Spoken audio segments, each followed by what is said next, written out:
Hey, so today we're going to be talking about a new release from OpenAI that's where they partner with Shopify, Etsy, and Stripe in order to release the Agentic Commerce Protocol, ACP, where they are looking to move that checkout process into your GPT chat.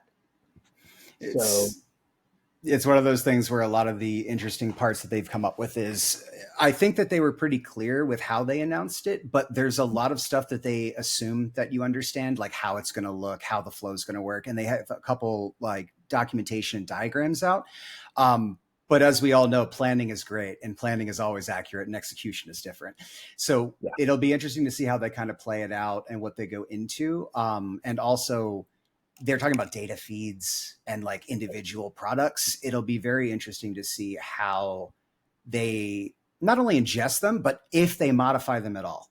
Are they going to change, the description of a product to say this is how it applies to you instead of displaying the actual stuff? There's a lot of questions that we haven't seen yet. Yeah. And this comes in the middle of a bunch of other events. So, just a few weeks ago, GPT-5 release was not that great. The investors are nervous, the users are pissed, and even Altman came out with an apology. So, that's certainly not the best launch ever.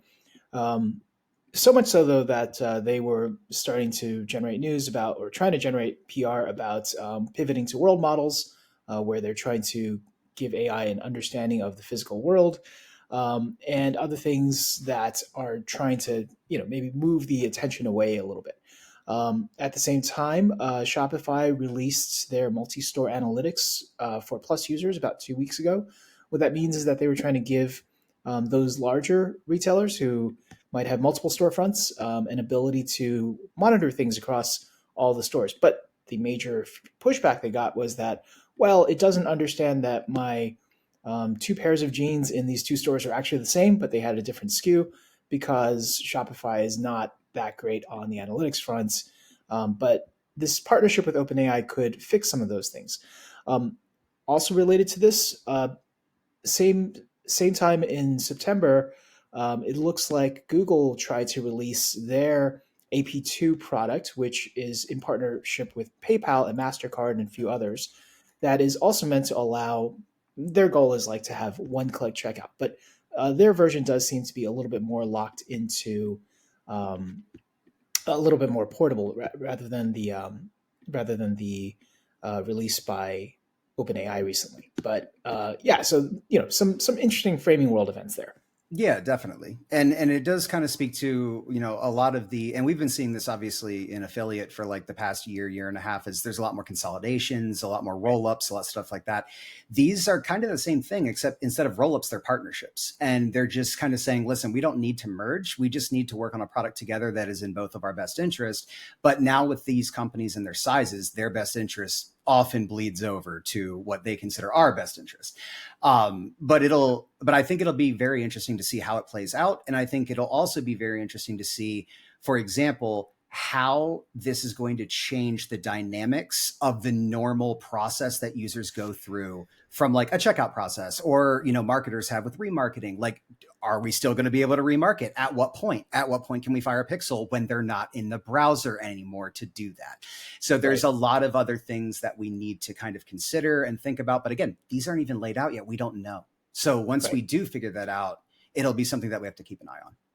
Yeah, absolutely. But I thought at this point maybe we do a little screen share, which we don't usually do, Yeah. but actually walk through one of these so we can see what the process looks like, right? So the idea here is that if you were to look for a blender under $500, that's red. By the way, you can get shopping results in GPT, just in case some of our listeners didn't know. But the point is that this interaction previously would bounce you out to the store, right, in order to complete the process. Now it's entirely possible that this will keep this inside of GPT, right? But so I'm just going to click on this and go to Williams Sonoma. So the place where this interaction kicks in is when you decide to choose your color, right? You've chosen your thing and you said this is what I want. Um, this process with the insurance, the protection, right, the whole checkout process, right, all the things you would normally see in the carts, right. where normally PayPal would be playing, right? This is where GPT would want to move all of it back into this process over here. So instead of a visit button, they would like to turn this into a buy button, right? So here's a diagram from their release materials. And they're saying at the buy, GPT would get a ping, merchant would still own the fulfillment and so on, right? This is the difference between GPT's approach and the Google PayPal approach is that merchant still has their choice of payment processing and et cetera. Yep. But GPT would be used to render those options. And then the user selects some fulfillment options like shipping and shipping format and timing and et cetera. And then GPT gets another ping, sales tax calculated, total amount is rendered, user still has to confirm because it is still a purchase. You're basically doing the whole shopping cart experience in ChatGPT. And then they gather the secure tokens, bring it all around. The payment processor gets involved. And again, the difference here is that this is the payment processor of the merchant's choice. Everybody gets confirmation, and you have basically completed a purchase while solely inside of a chat. Now, this is a protocol, so it means that this is a little bit like the MPC protocol, right? Meaning that it's not necessarily going to be only in ChatGPT, right? Other folks can use this and put this kind of an experience where it's a one-click checkout inside of their website experiences. But the partnerships make it pretty clear where that's going to be, right? That it's going to start off in Shopify, it's going to start off in Etsy. They will get to lead and dictate. And Stripe co-wrote right this protocol, so they're clearly heavily weighing in on this. Yep, and there's a lot of other aspects too where, like let's say for example on the marketing front, right? A lot of this, like when I'm looking at this new protocol, and I'm looking at the flow, and I'm looking at how it happens. Like there's a couple things that I kind of look at, and I wonder if we're going to be able to, let's say, use it differently. So the real question is like, who is this going to impact? Who is this going to affect? Who's this going to like actually at the end of the day change something? And they're like, oh, I didn't think that would happen. So like, for example, a really good example I would say is like cart abandonment. How does cart abandonment work with this? Because the merchant doesn't even know that they were interested in the product until they get to the point of a checkout. So at that point is, and I'm sure this won't be there like day one or whatever it is, but at some point they're going to be like, well, maybe we can poke them again about this. But do you want ChatGPT sending you a push notification at 6 p.m. reminding you that you should have bought this yesterday, but now there's a coupon available? Like that's not the same flow. It's not the same mentality or way that it plays out. The other thing is I don't know how much attribution this is going to strip. And that's the part where I'm really worried about it. Because like, it's great that I can go ahead and like, for example, let's say I'm an affiliate and I have a newsletter and I send that out and I go, hey, check out this product. They go to the website, it sets the cookie. They can go Google and do whatever. It still had the cookie. But now if they go over ChatGPT and the merchant is not set up to check if the affiliate had a web cookie before the ACP portion, they might not give me my credit anymore.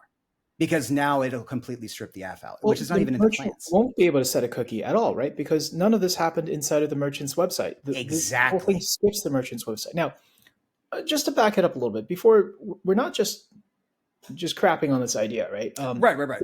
There is something really good about this idea in the sense that if you were to go shopping and you wanted to buy a blender and you wanted to buy tires for your car and you wanted to buy plane tickets, right? Let's say something that no single store fulfills on, you could have all of those actions happen. The GPT API could hold your user credentials and your PCI, your personal information, right, across all of this, and they could pass it through each of those vendors and allow you to check out at the same time for all three of those purchases at the same time. And that convenience is something interesting, right? And they're kind of bringing that Amazon one-click, which I thought Amazon patented. Anyway, they're bringing that one-click checkout to everybody, and that is compelling. That is compelling from a user's perspective, but at the same time, you're absolutely right to raise those concerns about attribution, right? About I think cart abandonment and just the general chargeback problem is going to be huge because if you bought just from GPT is not the shop. They're not. Oh yeah. They don't care about chargebacks. They don't care about user experience in the same way, right? Um, they like that convenience that they're offering, and then they dust their hands of the situation. But the merchant is left holding the bag at that point, Yep. right? And um, the follow-ups, the ability to establish a relationship. Actually, even at the moment of purchase, right? If you were searching for, let's say, you were searching for a fizzy drink that is black and has caffeine, right? You're going to see Pepsi next to Coca-Cola. There is no ad executive who would ever No. allow that to happen for brand safety reasons, and that is just going out the window, right? So that might those kinds of factors might be why merchants choose not to put their products in this. Mhm. The chargeback risk might mean that the merchants won't do this if their margins are too thin, right? So don't expect groceries to be in this in the same way. Well, Yep.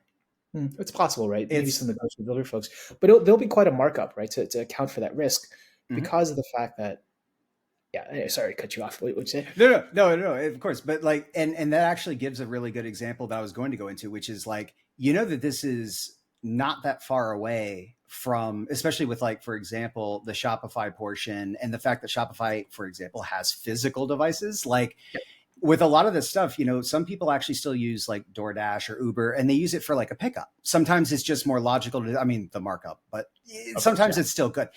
This is an alternative to that depending on how they roll it out and depending on how they do True. it, right? So it's they could be impacting a lot more markets than a lot of people are thinking that this could impact right now, and especially fast. It can do it very fast because it's not creating an entire distribution network. It's No, already it's there. taking over. Yeah.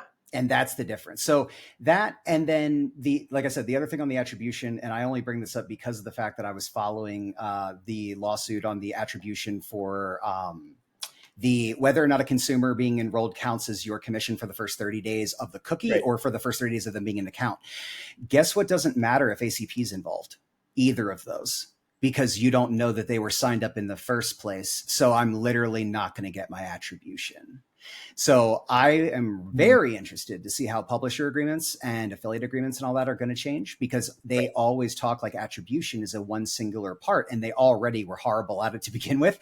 But now with this, it's not in any way easy to attribute and cross those two, and Right. someone is going to lose it. And the person who's going to lose it is whoever's not last click, which in this concept, there is only one last click, and that is them. Right. Yeah. So just bringing it back to the retailers for a second, right? The e-commerce folks. In some sense, they're already kind of familiar with this idea because, for example, Shopify has a shop.app, right, which is a thing Yep. they released in 2020, right around the pandemic, to kind of compete with Amazon in the sense that there's now a central marketplace where all of the Shopify retailers could put their stuff and potentially get a second stream of users. And that's a meaningful stream of traffic for a lot of the retailers. Yep. And those guys then try to learn how to get a higher position in there, right? So they could advertise in there, they could do certain things to with their return policies and whatever to increase the likelihood of being listed. Basically SEO, right? Well, now they are being forced to also have to consider AI SEO, which I think a lot of folks were already considering, right? Or some people call that generative search optimization or GEO, right? Yeah. That could open up some interesting paths there. Um, have you heard of or have you messed around with STS, strategic text strings? So I've done a little bit of I haven't used it in production yet. And to be honest, that's what everyone that talks about that kind of stuff, for the few exceptions, obviously, should be saying. Mhm. But yeah, there are definitely some that you can do that work. But my issue is I don't know what they're going to interpret from the stuff we give them, and I don't know what they're going to keep static. Because that's one of the things that we've always had as like a Right. general foundational rule of marketing, right? If I give you a creative, you're running my creative. We don't have that guarantee anymore. So I'm not sure what can work and can't work yet. We need to actually see it in practice first. Right. Actually, I realize I should clarify. STS, strategic text strings, came out of a Harvard study sometime last year where they figured out that if you kept feeding a particular result into LLMs over and over again, using code, of course, and trained it a little bit and told it, actually, this blender is a surfboard, for example, eventually you get what looks kind of like a random string of characters, but which ultimately, if you include with your Blender listing, also has your Blender recognized as a surfboard by LLMs. And what Rob's talking about there is that we don't know how prevalent that is, how long that lasts. Does it just phase out every time there's a model update, right? Every time there's a retraining. But it does seem to be a part of the ecosystem that exploits the tendency for hallucinations, which they have not solved and are pretty unlikely to solve. They can lower the rate, but they can't remove, right? But if you Yep. have that, it is a way to exploit that. And so that is potentially the new SEO in some senses, right? And that, again, for brand safety, for compliance, right? If you're selling alcohol, tobacco, firearm, those products that have age restrictions and audience restrictions, um, you might have some interesting problems, right? If Yep. your competitors decide, or if somebody else entirely decides to mess around with these things. And so, ironically, the age restriction one is a good example. And that's why I Yeah. actually think that they pinned this feature to only the logged in accounts. I think that they were kind of saying that they kind of said, like, if you're not logged in or you're a free user and not logged in, you won't see it. But, like, plus and all of those will, like all that kind of stuff. That's what I think it really was to figure Yeah. out whether or not they were about to shoot themselves in the foot on, like, underage consult and doing all of that and consent. Mhm. It's not worth it. So I think that that's kind of a guardrail they put in place. And it makes sense, especially with the payments integration. Yeah, but Um, I mean, when I signed up for my GPT account, I didn't see any strict age checking, age verification, anything, oh, right? I never said it was working. I just said that would be the easiest way to do it or plan to do it. Right. But yeah, that's my, but the other thing too is like, we're also assuming that we need to tell them our age, Right. considering what, like, think of all the stuff we put in there. Like a Right. 14-year-old's not researching the bronze health plans in Pennsylvania during this. Like, maybe they are. I don't know. But like in terms of statistics, it's not going to happen. So Yeah. Of they're course. pretty good at profiles. But yeah, but nothing is different than a set value from the consumer that is legally required. And that's kind of the same point I'm Right. making with the creatives. We don't know if it's going to be the same thing. Right. Yeah, I think as interesting as who is mentioned in this announcement is probably who isn't mentioned, right? So Amazon's not there notably. eBay's not there, although eBay, of course, is famously tied to PayPal because they spun out PayPal, right? And PayPal has that partnership with Google on their approach to this, which is Yep. the thing they call AP2. Um, but also Visa is not there, right? And Visa, Mastercard, PayPal not being part of this, they're going to split the world effectively in some ways. Yeah, it's going to be interesting to see how that plays out, because especially on that there are clear sides. Like in terms of like people that have been in merchant and have seen this on eco, like there are clear, like when you're in one ecosystem, certain things are so easy, and when you're in the other one, certain things are so easy. But yeah, the virtual aspects, and I think honestly, I think that's one of the pokes that Stripe kind of went with when they said, by the way, we're letting you set the currency on this. It's not just the US. It could be this, it could be that. We're not going to tell you what it could be, but like, we have multiple currencies, and you're like, oh, so crypto? And they're like, we're not going to tell you what it could be, but we accept the currency value. And you're like, okay, Although I their see where this is going. examples in the API docs were in US dollars, but you're Right. absolutely right that when they talk about this, they talk about currencies in any country. And of course, they mention Stripe tokens, which is their way to, Yep. use their crypto. Also, recently they had a product that allows merchants to set their own stable coins, right? So this is very much a play that they look like Forex is what this ends up being, Yeah. right? And ironically, you actually just talked. That's exactly what I was just looking up as the article, because all the approaches and all like the PR and all that is like, oh my god, it's the new stuff with their products and all this. But then there's always a footnote that goes, by the way, they're also working on stable coins where businesses can open and launch their own stable coin and blah blah blah. And I was just like, if you put those together, they are basically a foreign exchange. And then when you looked at that, yeah, it's a gated ecosystem. So with stuff like that, it looks like it's becoming more and more a walled garden while they're all saying it's inclusive and everything's good. But at a certain point, you're going to have to pick sides at a certain point. And the scarier part is at a certain point, they're going to have to pick sides. And that's where it's going to be a little interesting. Yeah, Um, I think especially because the Google, PayPal, Mastercard play doesn't allow the vendor to select their own merchant services and payment processors, right? Whereas this one does. It's Yep. pretty different. It's pretty different actually in how it'll approach the actual e-commerce folks who have to make a decision on whether they adopt this. And actually, it's not even clear right now if you have to enable it or if you can disable it or opt out in some way, right? Yep. Because it's not. I mean, if you're a Shopify vendor, this certainly could affect you, but it's just not in the documentation right now where you opt in or out. And of course, that could change, right? That's just at the time Of of course. this announcement. But yeah, Yeah, I think honestly the other thing too that I'm looking at is I think that this adds a different paradigm shift to the concept of what consumers think is possible with the credit side versus what they're used to. So for example, because that was broad as hell, is like, let's say you have a credit card right now, you go and you say, hey, I want to pay my Verizon bill and I want them to charge my credit card every month. What the new protocol allows you to basically do is you can authorize Verizon with their ID to charge you a certain amount, either I think they even say per transaction or total, but the default Mhm. example I think is total. But it allows you to scope it. So you literally say like Verizon can charge this amount total by this date or it stops.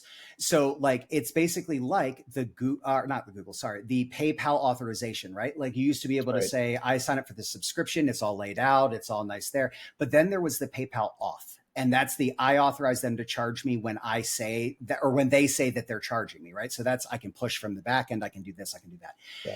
That now also led to the next part, which is why PayPal had a lot of success in my eyes, which is it gave consumers a lot more control. So Absolutely. you authorize them to charge you, and then a week later, you're like, I was in a bad spot that night, bad decision. Nope. And then you kill it. To do that with Visa, you have to call your bank and then they go, oh, is it a chargeback? And you're like, no, I don't want to charge them anymore. Well, then call them and tell them that.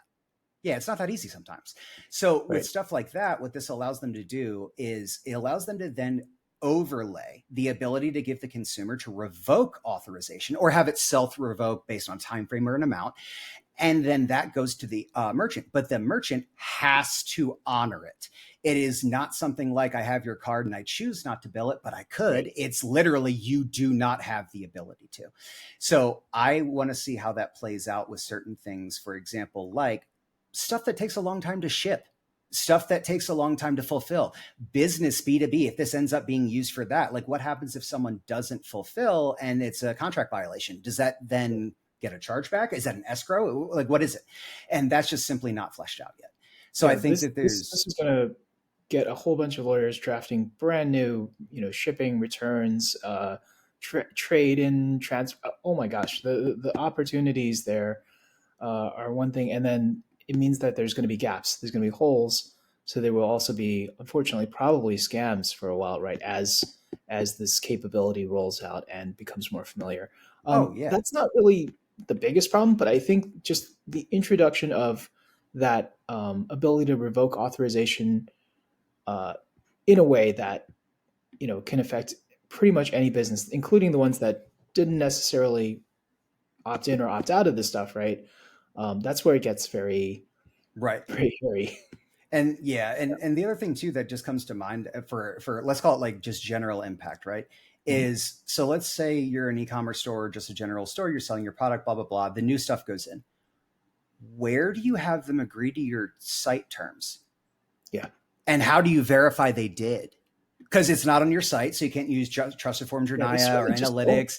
Right? Like Yeah. they could is ChatGPT going to be like, by the way, do you agree? And then just respond with yes, and then you say yeah, and it's like yeah means yes, and the lawyer's like like that's what I mean. It's like there's so many holes that are going to come out quickly Yeah.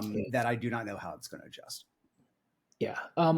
But just going back to a higher level, Yep. this is a data grab by OpenAI to Yep. lessen the hallucinations around their um, shopping experience, their understanding of these physical products. It makes a lot of sense. This Yep. is in some ways fulfilling the dream of Google Shopping, which I think had the disadvantage of just being tied to search, whereas people tell OpenAI all kinds of stuff and the targeting and et cetera. So, I mean, in some ways, OpenAI has to kind of become a data clearinghouse naturally, right? They have to become a source of targeting data if this works and if it gains adoption. Yep. Just because this information is no longer available, since people are going to skip or going to be made to skip the seller's website. What what do you think happens to what do you think changes, right, when this takes hold? So let's focus on just physical products because that's all they've Yeah. announced. Hmm. Um, if you all thought that Amazon getting a physical presence in your state was a big deal, imagine it's no longer Amazon, all 50 with no physical restrictions. Because if you're able to do this to the point where, like, let's say, for example, I'll give a realistic scenario. Let's Hmm. say that I want to buy a new doorbell for my front door, right?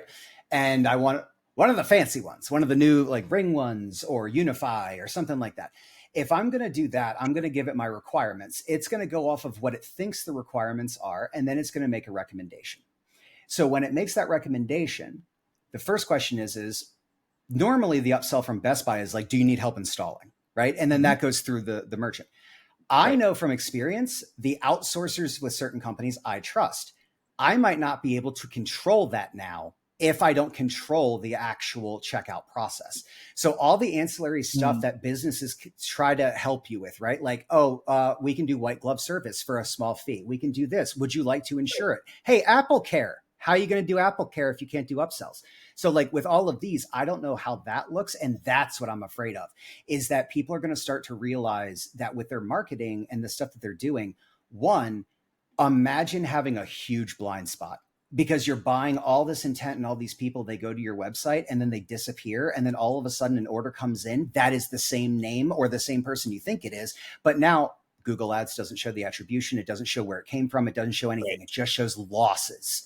And that's where I think that'll probably be fixed sooner than later, but it needs to be fixed. And that's a privacy concern.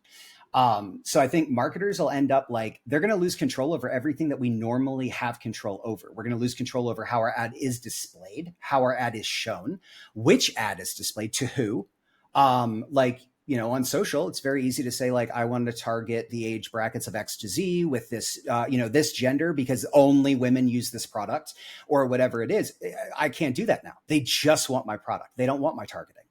So I have to rely on what they think my core business is and what my core product demographic is. That's where I think the marketers were always the ones that translated that. We were Yeah. the ones that told the people, oh, you are this looking for that, help with this. Now it's just, oh, this sucks. There's a bee outside. And then all of a sudden ChatGPT is like, well, we could get this and this and this. And then realistically, it's like, no, based on where you are, you need a service, which you would have seen from Google, but this is a product. So I think the decision making is being abstracted. And that part is the part that's going to be hard because the marketers help get you to the site, the salesmen help get you to the product, but then you ultimately get the product. Now you have nothing prior to the product itself. And with that, that means you're not going to be told how it works. You're not going to be told anything about why it should work until you get it, right? And the instructions are there, whatever it is. But you don't have that nice little hero video you normally have of here's how our people use this product to better their life. Here's how this is that.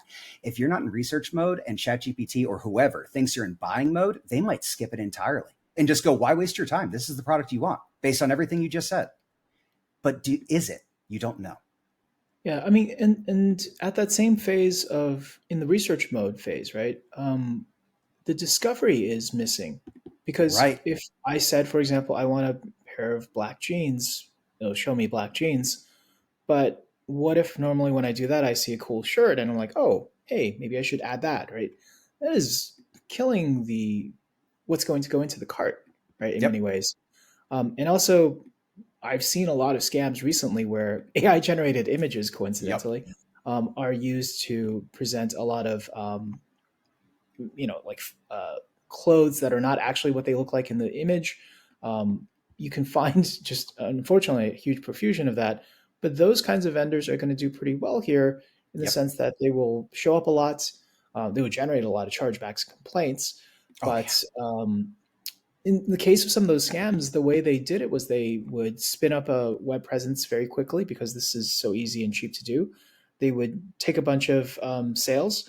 They have 2 to 6 weeks to fulfill, and they would actually close the site. This has happened multiple times now in this, Yep.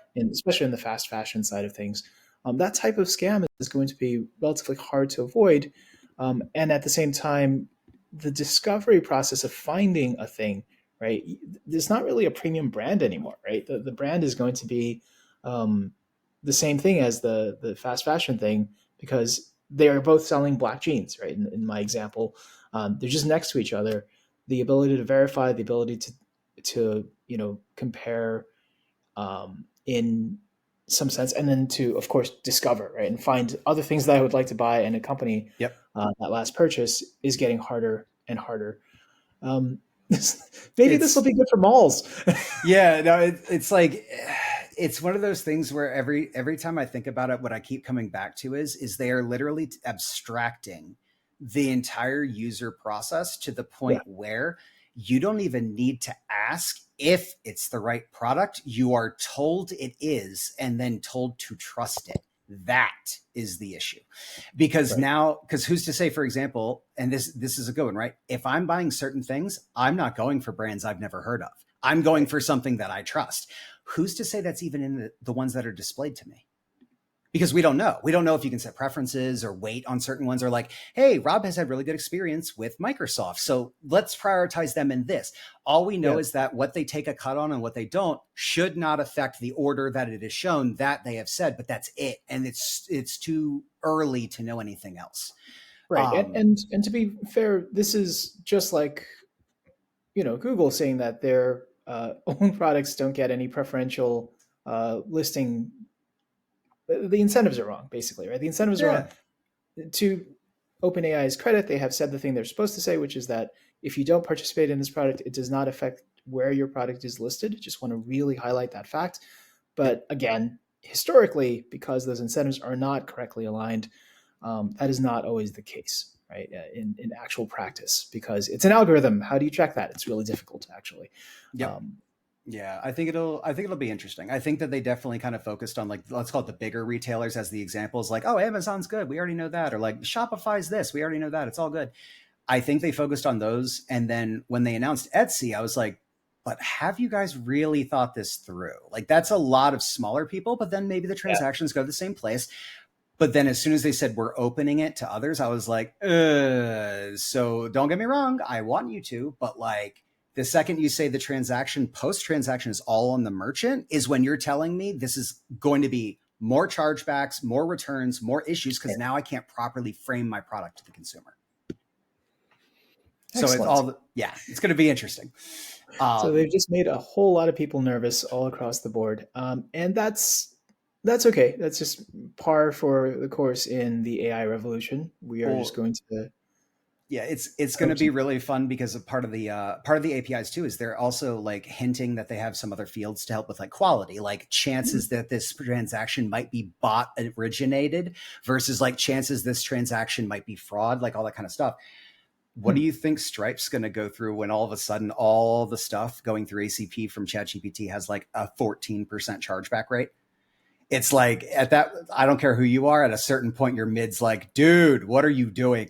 So it's going to be Yeah, fun to watch it play out. But I hope that they are in a good enough position. They have enough brains and enough smarts that they've already thought of this, and I'm wasting my breath. But that's what I'm concerned about, given, and it could just all be that they haven't talked about it or elaborated on or gone into it. But when I believe it, then I'll worry about it. So we'll just kind of go from there until then. I mean, just looking ahead, the other way this could go is, and I'm sure somebody at OpenAI has already thought of this, but if they try to take over the web, try to take over from browsers, right? Because if attribution's gone, if interactions with merchant sites are gone, somebody's going to have to build the web equivalent of those things, Yep. right? Like the clearinghouses for data, the places where merchants can do their analytics and their marketing and their branding and et cetera. It could be an entire ecosystem, but unlike the web, which was a open source thing that we all kind of fumbled around in for a decade, this is happening so fast. Yeah. OpenAI does have incredible funding. They do have incredibly deep pockets, but their typical hire is a AI researcher, right? A engineer, not Yep. necessarily product people, not certainly not marketing people, not by Yep. the way they name their products at least. Um, Yeah. so the if they do go that route and try to create an ecosystem, that could be a way to solve a lot of these issues by Hmm. forcing everybody into, well, encouraging, enticing everybody into that ecosystem.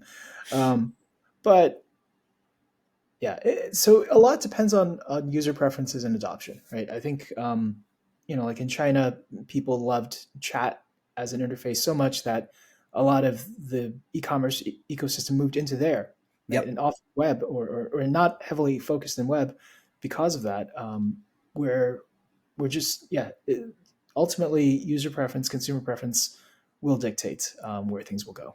Yeah, I think this will be one of those things where once people decide which one they want to not prioritize, but which one they want more, right? Like the agility and the dynamics of this kind of interaction or the other and the kind of like older school way. I think whatever the losing market is there is going to have to catch up real quick. And that's why I like the fact on ACP that, for example, Mhm. Stripe, a company whose core business is merchant processing, and Right. that True. is the one going, listen, we'd like to kind of help with that and see what we can do. In my opinion, that's different than Google. Don't get me wrong, Google processes plenty, but like, and so does Amazon, but it's not their core business. And that is Stripe's core business. Well, at Right. least it was when they started. But that's the main thing is they know that. So like I would trust them more to look out for that benefit. And I would trust them a lot more than like, for example, OpenAI to have the word chargeback come up at least four Right. times more in those internal I like that. conversations. Mhm. But at the end of the day, those conversations still need to be had, especially Yeah. if they are having the full consumer life cycle and ecosystem, because on top of them making better decisions, it doesn't just make us make less good decisions or in general worse decisions. It doesn't Right. allow us to make decisions. And that is the issue until we figure out how it's more open or how they allow others in. Um, Right. but hey, as a consumer, like this is great. Yay.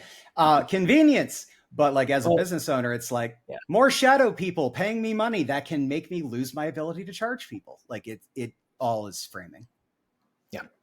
Well, for the time being, what we have is a spec, a press release, a couple of example API docs, but we don't really have the thing in hand just yet. At least, not that I could see. At least, and I want to hear what you think about this. So, like and subscribe. Get back to us with your thoughts, and we'll see you next week, I guess.